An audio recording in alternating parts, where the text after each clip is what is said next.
Student वैंडरवाल equation जैसे नाम से जाहिर है, this was introduced by Johnson Van der Waals. हमारे पास जो है ना general gas equation, according to general gas equation PV that is equal to nRT, ये हमारे पास है जनरल गैस इक्वेशन। हमने पढ़ा कि ideal gases obey this equation at all conditions of temperature and pressure। लेकिन स्टूडेंट अगर मैं रियल गैसेस की बात करूं, नॉन आइडियल गैसेस की बात करूं, तो real gases I mean non ideal gases do not obey this equation, particularly at high pressure and low temperature। अब यहां पे पहली बात आ गई, हम जानना चाहते हैं कि जो रियल गैसेज है, जो नॉन आइडियल गैसेज है, वो do not obey this equation. अब इसके मतलब क्या है कि रियल गैसेस को ओबे नहीं करती? मतलब इसका क्या है? मेरे पास ना अमोनिया है, ammonia is a non ideal gas, ammonia is a real gas. Ammonia को हम कहते हैं जी, अमोनिया में आपके पास 1 मोल अमोनिया है, आप इसको टेम्परेचर 273 केल्विन ले लें, आप वॉल्यूम 22.414 dm³ ले लें, और मैं आपसे कहता हूं कि बेटा जी आप अमोनिया का प्रेशर फाइंड आउट करें। आप काम क्या करेंगे? आप इस इक्वेशन की हेल्प लेंगे और इस इक्वेशन में आप वैल्यूज क्या पुट करेंगे? प्रेशर लेना है तो आपके पास nRT और V को डिनोमिनेटर में ले जाए। अब ये n की जगह पे 1 मोल 1 पुट करें, R की जगह पे इसकी वैल्यू जो है 0.0821 वो पुट करें, टेम्परेचर आपके पास 273 केल्विन है, वॉल्यूम की जगह पे 22.414 लगाएं। जब आप इसको सॉल्व करेंगे आपके पास आंसर आएगा 1 एटमॉस्फेयर, जिसे हम कहते हैं 760 टॉर। ये जो आपके पास आंसर आया ना 760 टॉर, ये आंसर आपके पास आया by using this equation, general gas equation.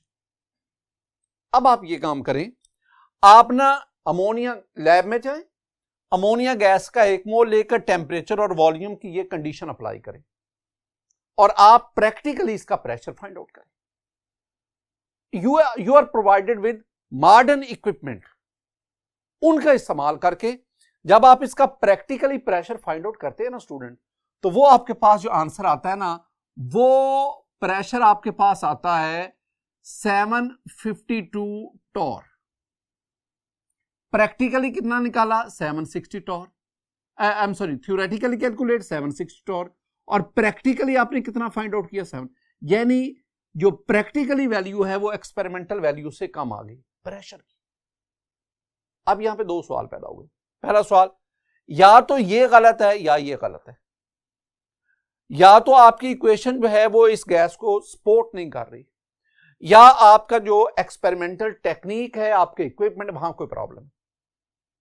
तो आपके एक्सपेरिमेंटल टेक्निक, आपके एक्सपर्टी में, आपके इक्विपमेंट में कोई प्रॉब्लम नहीं है। इसका मतलब है ये आपका आंसर ठीक है, प्रैक्टिकली इतना ही आना चाहिए। लेकिन ये वाली जो वैल्यू आपने कैलकुलेट की, ये इस इक्वेशन के मुताबिक, अगर ये दोनों आंसर सेम आते, ये भी 760 टॉर आता, तो मैं कहता कि इस गैस ने इस इक्वेशन को ओबे किया है। लेकिन अब चूंकि आंसर वो नहीं आ रहा, तो मैं कहूंगा कि this real gas this real gas does not obey general gas equation, इसको ओबे नहीं कर रही। अब क्यों नहीं करती? This one is the question, और इस क्वेश्चन को वंडरवाल आंसर करता है। वंडरवाल कहता है कि this equation is only for ideal gases. अगर आप रियल गैसेस के लिए इस इक्वेशन को लाना चाहते हैं तो आपको इसमें 2 चीजों को मॉडिफाई करना पड़ेगा, एक प्रेशर को, एक वॉल्यूम को। अगर आप इस जनरल गैस इक्वेशन में प्रेशर और वॉल्यूम की करेक्शन कर दें, then it will become van der Waals equation and that is applicable for real gases also. एक और भी बात स्टूडेंट, ये जो इक्वेशन लिखी हो ना, P = nRT, अगर आप इसको विजनरी देखें, एक केमिस्ट की आंख से देखें, तो हकीकत में ये इक्वेशन ऐसे नहीं है। हकीकत में ये इस तरह है। अगर आप किसी केमिस्ट की आंख से देखेंगे तो ये लिखा हुआ है PI V फ्री NRT। मुझे ना इक्वेशन की ये जो राइट हैंड साइड है ना NRT, इसमें कोई प्रॉब्लम नहीं है। मुझे प्रॉब्लम है लेफ्ट हैंड साइड पे। मुझे प्रेशर और वॉल्यूम इसके फैक्टर में प्रॉब्लम है। PI mean pressure of ideal gas, ये PI pressure of ideal gas, यानी जनरल गैस इक्वेशन में ये जो प्रेशर P लिखा हुआ है ये आइडियल गैस का प्रेशर है। अब एक और बात, क्या मतलब आइडियल गैस का प्रेशर? स्टूडेंट, जब आप ये प्रेशर की वैल्यू PI की वैल्यू लिखते हैं ना, तो आप गैस को आइडियल कंसीडर करते हैं। आइडियल गैस का मतलब सिर्फ एक चीज ध्यान में रखनी है कि ऐसी गैस जिसके मॉलिक्यूल में अट्रैक्शन नहीं है, no attraction, no attraction between. अगर मैं आपसे कहूं ना कि आइडियल और रियल गैस में एक फर्क बताए, बुनियादी फर्क बताए, बहुत सारे डिफरेंसेस हैं। अगर मैं आपसे कहूं जी पहला फर्क जल्दी फौरन बताए, तो आप very simple you will say ऐसी गैस जिसके मॉलिक्यूल में अट्रैक्शन नहीं है वो आइडियल, और जिसके मॉलिक्यूल में अट्रैक्शन है वो नॉन आइडियल। तो आप अट्रैक्शन की बेस पे ideal non ideal behaviour discuss कर सकते हैं। PI वो प्रेशर जब हम गैस को आइडियल कंसीडर करते हैं, और आइडियल का मतलब है कि there is no attraction between gas molecule. V free, अब आपने KMT की पोस्टुलेट नंबर 6 पढ़ी। The actual volume of gas molecule is negligible as compared to the volume of the gas। मैं मजीद एक सेंटेंस बोल के ये जरा कॉन्सेप्ट क्लियर करना चाहता हूं। बेटा जी, जो V फ्री लिखा हुआ है ना, V फ्री का मतलब है कि ये आपके पास गैस है, ये गैस के मॉलिक्यूल्स है। मैं कहता हूं what is the volume of the gas, आप कहते हैं जी गैस ने कंटेनर में जितनी स्पेस ऑक्यूपाई की है ना वेसल में, तो V vessel I mean the volume of vessel is actually the volume of gas. अब KMT क्या कहती है? KMT कहती है कि ये जो गैस के मॉलिक्यूल्स है ना, मॉलिक्यूल का अपना वॉल्यूम ही नहीं होता। ये सारे का सारा जो वॉल्यूम है ना, जिसे आप V वेसल कहते हैं, तो KMT के मुताबिक V vessel is actually the volume of free space। KMT ये कहती है, एक सेंटेंस एंड तक याद रखिएगा, ये सेंटेंस याद रहा तो मेरा ये पढ़ाना आसान हो जाएगा। सेंटेंस क्या है? According to KMT, the molecule of a gas have no definite volume।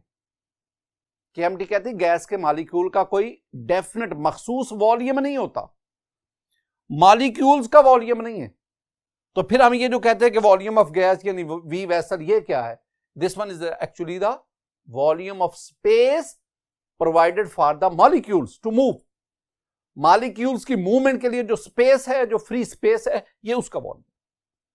तो इसका मतलब क्या हुआ? ये जो दो बातें लिखी हुई ना P और V, इसमें KMT की दो पास्टुलेट नंबर 5, पास्टुलेट नंबर 6, उसको ओबे किया गया। 5 क्या है? There is no force of attraction between gas molecule, यानी ये आइडियल गैस का प्रेशर बता रहा है। Postulate number 6, the actual volume of gas molecule is negligible as compare to the volume of gas. क्या मैंने सेंटेंस कहा? याद रखना है कि according to KMT the molecule of a gas have no definite volume. तो फिर ये वॉल्यूम किस चीज का होता है जो हम कहते हैं V वॉल्यूम ऑफ गैस या volume of vessel? Actually that is the volume of free space, the space available for the molecules to move, ये उसका वॉल्यूम। वंडरवाल इससे इख्तलाफ करता है। वंडरवाल कहता है कि ये बातें आइडियल गैस के लिए तो ठीक है, लेकिन रियल गैसेस ऐसा बिहेवियर शो नहीं करती। रियल गैसेस के मॉलिक्यूल में अट्रैक्शन भी होती है, तो इसका मतलब है प्रेशर का फैक्टर मॉडिफाई करना पड़ेगा। रियल गैस की सूरत में हम ये कहेंगे the molecules have a definite volume, तो फिर वॉल्यूम का फैक्टर भी करेक्ट करना पड़ेगा। आइए हम देखते हैं कि इन दोनों फैक्टर्स को किस तरह इनकी करेक्शन की गई और फिर उनको कैसे एडजस्ट करके इसकी फाइनल फॉर्म कैसे बनाई। Let's start from volume correction. Student, मैं आपको ना 3-4 सेंटेंसेस याद करवाना चाहता हूं। उन सेंटेंसेस को मैं लिखता हूं, फिर मैं आपको याद करवाने की कोशिश करता हूं। पहला sentence, when a gas is compressed,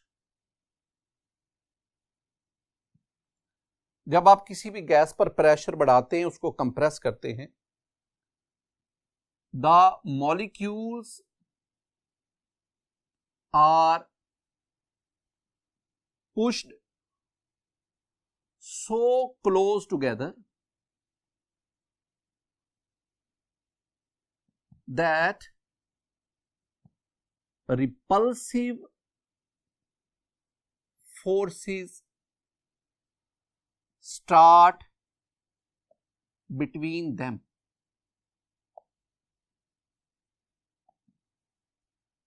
यहां तक पहली बात सुने, गैस के मॉलिक्यूल दूर दूर हैं, उनके दरमियान अट्रैक्टिव फोर्स ना होने के बराबर, रिपल्सिव फोर्स ना होने के बराबर। जब आप किसी गैस पर प्रेशर बढ़ाते हैं यानी उसको कंप्रेस करते हैं, मॉलिक्यूल करीब आते जाते हैं। जब मॉलिक्यूल बहुत करीब आ जाएंगे, अब मॉलिक्यूल्स के बाहर इलेक्ट्रॉनिक क्लाउड है, तो एक मॉलिक्यूल का इलेक्ट्रॉनिक क्लाउड दूसरे मॉलिक्यूल के इलेक्ट्रॉनिक क्लाउड को रिपेल करेगा। आप उनको मजीद करीब करने की कोशिश कर रहे हैं, लेकिन मॉलिक्यूल्स एक दूसरे को रिपेल कर रहे हैं, रिपल्शन शुरू हो जाती है। If pressure is further increased, जब बहुत करीब आ गए हैं, रिपल्शन बहुत ज्यादा होगी, अब हम मजीद प्रेशर बढ़ाते हैं, मजीद करीब करने की कोशिश करते हैं। If pressure is further increased, it is opposed by molecules themselves। तो स्टूडेंट, मॉलिक्यूल खुद उसको अपोज करते। अब अगला point, actually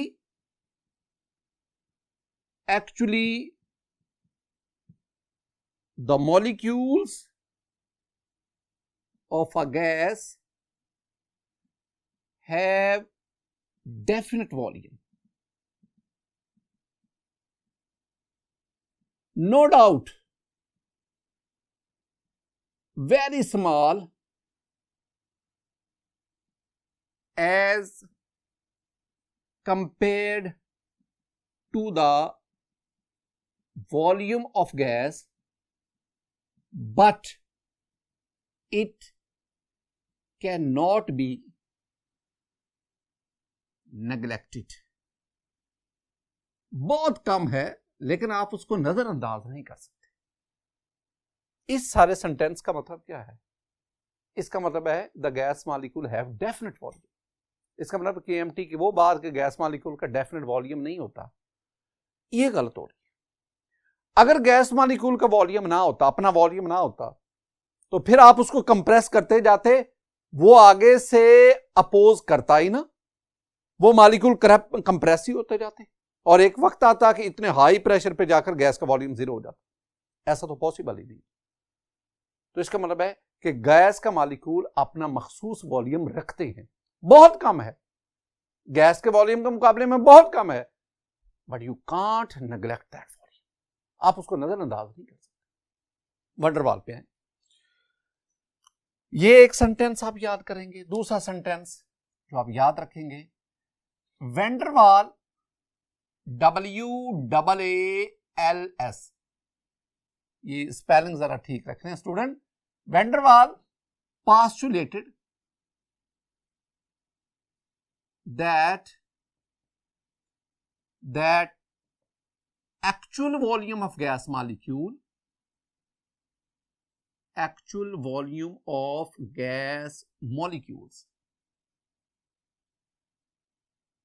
can no longer be neglected। आप उसको नजरअंदाज नहीं कर सकते। तो इसका मतलब क्या हुआ कि the molecules of gas has definite volume, बार बार नहीं है। अब जरा इस बात को ना इधर फिगर की सूरत में देखें स्टूडेंट। इस फिगर में ना मेरे पास ये एक कंटेनर है, इस कंटेनर में मैंने गैस को लिया, मैं इसको ना मैं इस गैस को कंप्रेस्ड फॉर्म में लाता हूं। जब मैं इसको कंप्रेस्ड फॉर्म में लाता हूं, मॉलिक्यूल्स एक दूसरे के करीब होते जा रहे हैं। ये देखें, अब मेरे पास ये गैस आ गई हाईली कंप्रेस्ड फॉर्म में। जब आप हाईली कंप्रेस्ड फॉर्म में लाते हैं ना, तो अब ये V vessel, volume of vessel यानी वॉल्यूम ऑफ गैस, ये हमारे पास आ गया वॉल्यूम ऑफ गैस। अब स्टूडेंट आप फर्जी तौर पे कुछ देर के लिए सपोज करें ना, आपने इन तमाम मॉलिक्यूल्स को नीचे इकट्ठा कर लें। जब आप मॉलिक्यूल्स को नीचे इकट्ठा कर लेंगे ना, अब आप देखें कि ये आपके पास जो खाली जगह आ गई, this one is called V free, that the volume available for the molecule to move. और वो जो नीचे आ गया, that is called b, that is called excluded volume. पहले अगर आप उस पहले वाली डायग्राम में देखें ना, तो पहले वाली डायग्राम में सारे का सारा वॉल्यूम यानी वो हम वी वेसल कर रहे हैं। अब इधर मैं दूसरे में आपको सपोज कर रहा हूं कि आप मॉलिक्यूल्स को फर्जी तौर पर कुछ देर के लिए नीचे इकट्ठा कर ले, तो जो खाली जगह आ गई that is called V free, और जो नीचे मॉलिक्यूल जहां पे हमने कलेक्ट किया उनके वॉल्यूम को हम क्या कर रहे हैं, b. B is called the excluded volume, b is called the effective volume, b is called the incompressible volume. इसको मैं यूं लिखूंगा, मेरे पास है V vessel that is equal to V free plus b. B को मैंने कहा अफेक्टिव वॉल्यूम, तो हम क्या कह सकते हैं, हम कह सकते हैं कि द अफेक्टिव वॉल्यूम जिसे मैं बी कह रहा हूं of gas per mole effective is actually ये बी के बारे में हम बात कर रहे हैं। The effective volume B of gas per mole is actually calculated as. कैसे कैलकुलेट करेंगे, अगर आप बी को कैलकुलेट करना चाहते हैं तो आप इसको इधर लीजिए, यानी आप कैसे कैलकुलेट करेंगे, b is equal to V vessel minus V free. और अगर मैं वी वेसल की बात करूं तो V vessel is a sum of V free plus b, लेकिन मुझे क्या चाहिए, मुझे चाहिए वी फ्री, ये वाला, मुझे ये वी फ्री चाहिए। अगर वी फ्री लेना है तो फिर बी को दूसरी तरफ ले जाएं, तो ये आ गया वी वेसल माइनस बी, ये आपके पास। अगर आप for n number of moles, अगर आप एन मोल्स की बात करते हैं तो मैं बी के साथ क्या लिखूंगा, एन। तो V free that is equal to V minus n b, ये है फॉर एन मोल्स। और अगर आप एक मोल की बात करते हैं तो एन की जगह पे 1 पुट कर दें, जब आप 1 पुट करेंगे तो फिर ये इसके साथ बी नहीं एन नहीं आएगा। तो ये वाली जो ऊपर इक्वेशन आ गई, ये आ गई for 1 mole of a gas per मोल, एक मोल के लिए। तो एक मोल के लिए ये, एन नंबर ऑफ मोल के लिए। तो इसका मतलब है कि मेरे पास जो जनरल गैस इक्वेशन है, जनरल गैस इक्वेशन में अब तक जो हमने काम किया है, तो मैं फिर वी फ्री की जगह पे लिखूंगा, पी तो उसी तरह फिलहाल लिखेंगे ना, तो वी फ्री की जगह पे अब मैं क्या लिखूंगा, V minus n b that is equal to n R T. अभी हमने वॉल्यूम की करेक्शन की है, अभी हमने प्रेशर को करेक्शन नहीं की। तो वॉल्यूम की करेक्शन करने के बाद हमारे पास जनरल गैस इक्वेशन की ये शक्ल बन गई। स्टूडेंट एक बहुत इंपॉर्टेंट चीज, और वो है ये बी क्या चीज है student? B is called excluded volume. Volume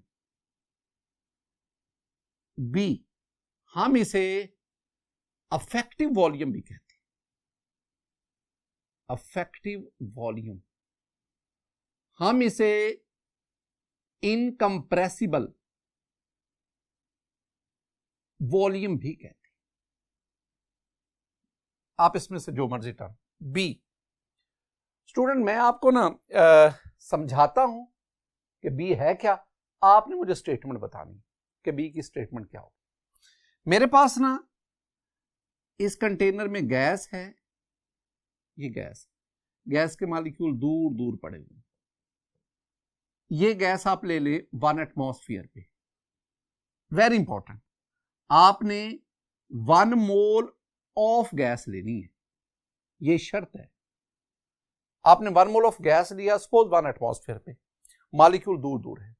अब आप इस गैस पर प्रेशर बढ़ाएं, इतना प्रेशर बढ़ा दें कि मॉलिक्यूल बिल्कुल क्लोज इनफ आ जाए। क्लोज इनफ, क्लोज इनफ का मतलब क्या है कि मजीद करीब नहीं आ सकते, लेकिन साथ ही साथ ये ख्याल रखना है गैस गैसियस स्टेट में रहे, लिक्विड में कन्वर्ट ना हो। अगर आप बहुत ज्यादा प्रेशर बढ़ा देंगे, टेम्परेचर कम कर देंगे, तो आपको पता है वो गैस लिक्विड स्टेट में, लेकिन आपने गैस को गैसियस स्टेट में रखना है, लिक्विड स्टेट में नहीं जाने देना।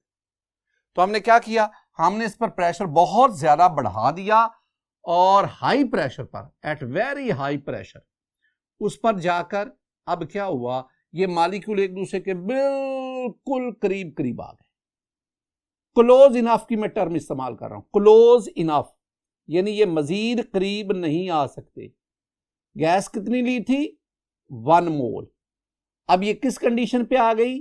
अब ये आ गई हाईली कंप्रेस्ड स्टेट में आ गई। लेकिन मैं साथ साथ कह रहा हूं हाईली कंप्रेस्ड स्टेट है, but not in liquid state. Liquid state में नहीं है, गैसियस स्टेट पे। 3 बातें आ गई, 3 बातों को यकजा करना है। यानी हमने 1 मोल ऑफ गैस लिया, हाईली कंप्रेस्ड स्टेट में लिया, हाईली कंप्रेस्ड स्टेट, लेकिन but not in liquid state. Liquid state में नहीं, क्लोज इनफ है, लेकिन लिक्विड में कन्वर्ट नहीं हुए। तो जो वॉल्यूम होगा, the volume occupied by the gas, that volume will be called the b. ये जो मैंने सारी बात बताई है ना स्टूडेंट, आप इसको अपना डेफिनेशन की सूरत में कहें तो क्या हम कहेंगे? हम कहेंगे the volume occupied by 1 mole of a gas in highly compressed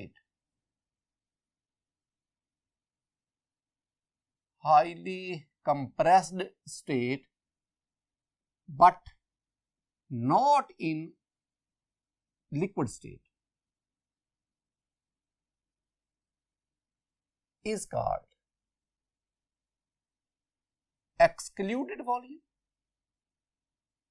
affective volume, incompressible volume। और हम इसको बी से रिप्रेजेंट करते हैं। स्टूडेंट बी के बारे में चंद एक बातें याद रखने वाली। पहली बात, पहला पॉइंट, बी जो है ना, बी है हमारे पास अफेक्टिव वॉल्यूम। मैं बार बार कह रहा हूं एक्सक्लूडेड वॉल्यूम, यानी वो वॉल्यूम जो अब मॉलिक्यूल के लिए अवेलेबल नहीं है, फ्रीज पे मूव करने के लिए वो अवेलेबल नहीं। दूसरी बात, b is called the van der Waals constant. तीसरी बात, b is a characteristic of a gas। ये बहुत इंपॉर्टेंट है। बी किसी भी गैस की कैरेक्टरिस्टिक्स है। कैरेक्टरिस्टिक हम किसे कहते हैं? कैरेक्टरिस्टिक वो खूबी जिसकी बुनियाद पर आप उस चीज को दूसरी चीज से डिस्टिंग्विश करते हैं। मसलन my thumb impression is my characteristic. NADRA वाले जो है ना, वो मेरे थंब इंप्रेशन की बुनियाद पर मुझे बाकी लोगों से डिस्टिंग्विश कर रहे हैं। जो मेरा थंब इंप्रेशन है वो 7 अरब इंसानों में से किसी और का नहीं। तो thumb impression, this one is my coding on DNA is my characteristic. जो मेरे डीएनए पे कोडिंग है वो मेरी है, किसी और की नहीं है। अगर मेरी पहचान करनी है तो वो डीएनए कोडिंग से कर सकते हैं, मेरी पहचान करनी है तो मेरे थंब इंप्रेशन से हो सकते हैं। इसका मतलब ये हुआ कि हर गैस की बी की वैल्यू दूसरी गैस की बी की वैल्यू से डिस्टिंग्विश है, मुख्तलिफ होती है। और आप बी की वैल्यू देखकर, जैसे हम कहते हैं ना किसी भी एटम का एटॉमिक स्पेक्ट्रम उसकी कैरेक्टरिस्टिक है, इसी तरह the value of B is also the characteristic of a gas. क्यों जी? The value of B depends upon size of molecule. अब किसी भी दो गैसेस के मोलेकुलर साइज सेम नहीं होता, डिफर करता है, चाहे ये डिफरेंस बहुत छोटा हो, डिफर करेगा। तो चूंकि हर गैस का मोलेकुलर साइज दूसरी गैस के साइज से मुख्तलिफ होगा, लिहाजा हर गैस की बी की वैल्यू मुख्तलिफ है, and this value of B is a characteristic of that gas. इसी तरह एक और अहम बात, अगर बी होगी 0 तो इसका मतलब क्या हुआ? बी 0 का मतलब है क्या? The molecule of a gas have no definite volume. 0 का मतलब the molecule of gas has no definite volume, definite volume। और B0 स्टूडेंट किसकी तरफ इशारा है? अगर गैस के मॉलिक्यूल का कोई वॉल्यूम नहीं है तो it means the gas is ideal gas. तो for ideal gas the value of B इज 0। लेकिन B की वैल्यू जैसे 0 से बढ़ती जाएगी, 0.1 है, बढ़ती जाएगी, इंक्रीज कर रही है, इट मींस उतनी वो गैस नॉन आइडियल होती है। तो अगर किसी भी गैस की वैल्यू 0 की तरफ जा रही है तो वो गैस आइडियल बिहेवियर शो कर रही है। अगर किसी भी गैस की वैल्यू 0 से अवे जा रही है, इंक्रीज कर रही है, बढ़ रही है, तो वो गैस शो कर रही है नॉन आइडियल बिहेवियर। आखिरी पॉइंट बहुत इंपॉर्टेंट बी के बारे में, the value of b, the value of B is not equal to actual volume of molecules। ये एक नई बात आ गई, but it is 4 times the volume of 1 mole of gas, 1 mole of gas molecules। ये बहुत इंपॉर्टेंट, ये बहुत अहम बात है। इससे थोड़ी सी ना प्रॉब्लम भी क्रिएट कर रही है। यानी मैंने लिखा, ये जो मैंने लिखा, ये मैंने कहा कि B जो है वो Vm के बराबर नहीं है, बराबर नहीं, बल्कि Vm को 4 से मल्टीप्लाई करें फिर B के बराबर आता है। स्टूडेंट, Vm क्या है? The actual volume of 1 mole of gas molecule.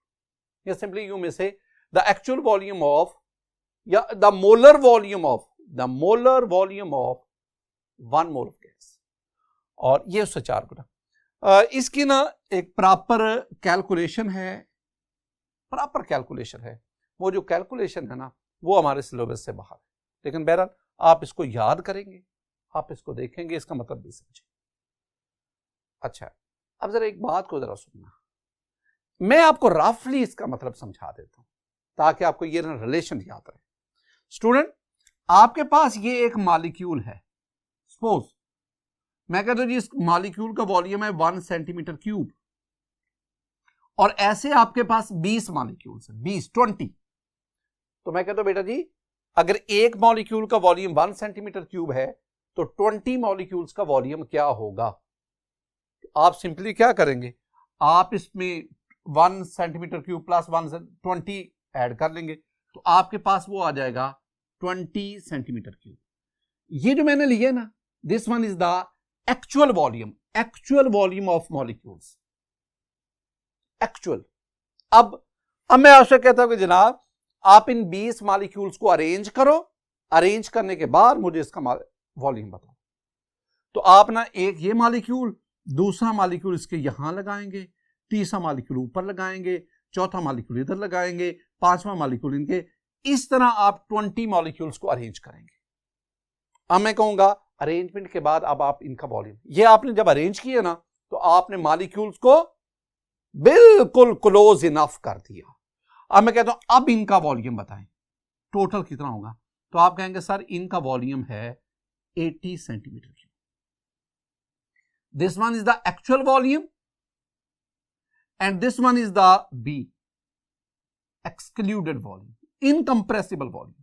तो इसका और इसका रिलेशन देखेंगे, 20 को 4 से मल्टीप्लाई करें तो 80 आएगा। तो ये मैं बी कह रहा हूं,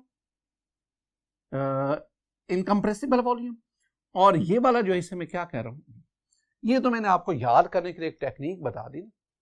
तो वैसे इन दोनों के दरमियान ये रिलेशन फाइंड आउट करना है, तो इसका एक स्पेसिफिक मैथमेटिकल कैलकुलेशन वो हमारे सिलेबस से बाहर है। स्टूडेंट, वंडर वाल इक्वेशन खत्म नहीं हुई, अभी तो शुरू हुई है ना। वंडर वाल इक्वेशन के दो मेजर जो है ना आगे पार्ट्स हैं, एक वॉल्यूम करेक्शन जो हमने पढ़ा, दूसरा इसका है प्रेशर करेक्शन, वो इंशाल्लाह हम नेक्स्ट लेक्चर में पढ़ेंगे। मेरी दुआ है कि अल्लाह ताला आप पर अपना फजल और करम फरमाए, अल्लाह ताला आपके इल्म में, हुनर में इजाफा फरमाए, तरक्की दे, अल्लाह ताला आपको छोटों से प्यार और बड़ों का एहतराम करने की तौफीक अता फरमाए। अस्सलामु अलैकुम व रहमतुल्लाह।